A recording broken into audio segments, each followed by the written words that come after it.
A bill to protect landowners relating to the process of eminent domain died this morning in a Virginia Senate committee.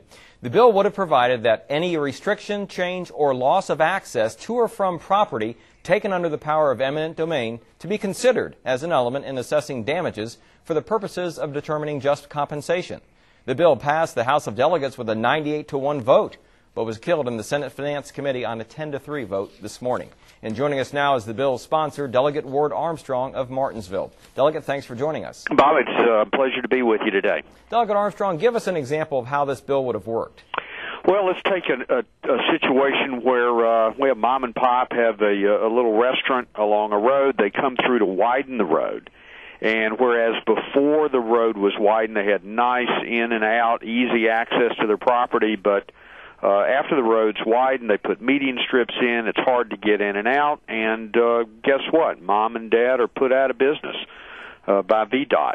I happen to think that anytime the government comes in and either takes your property or adversely affects your property, you ought to be compensated. I mean, that's embedded within the Constitution.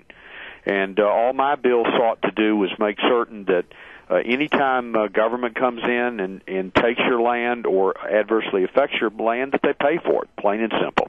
So this is more than just compensating for taking your land. This involves access. So like you said, if your access to your property is somehow changed and you don't have the same access, and I guess then you would basically also get compensated for the change in access? That's right, and there have been times, and I'm an attorney, and I've actually run into this situation where the taking of the land is very slight.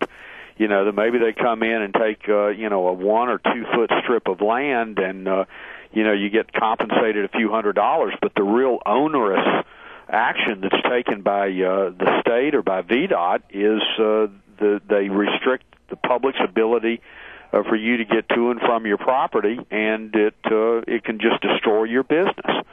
What's the worst thing that we can do to somebody as a government? Deprive them of their liberty. What's the second worst thing we can do is to take their land or adversely affect their property without giving fair compensation for it. So this was just a little guy bill, the average citizen, and I'm very disappointed in the action of the Senate.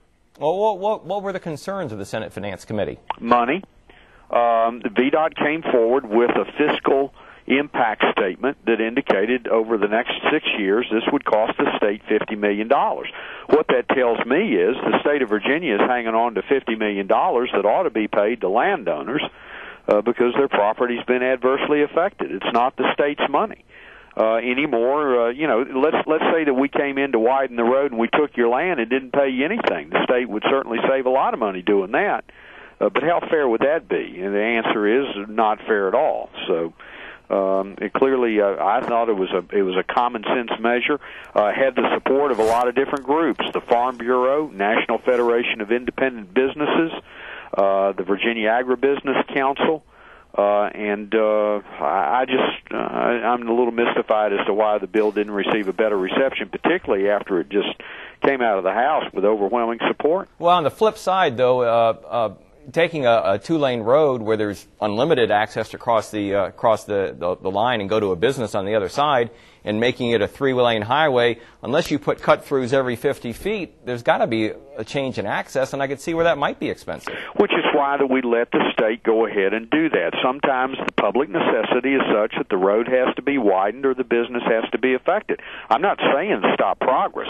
I'm just saying that someone ought to be compensated for it. Just like when the road is widened and the property is taken, we compensate the person. How is that any different from an actual harm standpoint to that property owner than the limitation of access? All right. Well, Delegate Ward Armstrong of Martinsville, I want to thank you so much for joining us. Thank you so much. Okay, now let's send it back to Kay.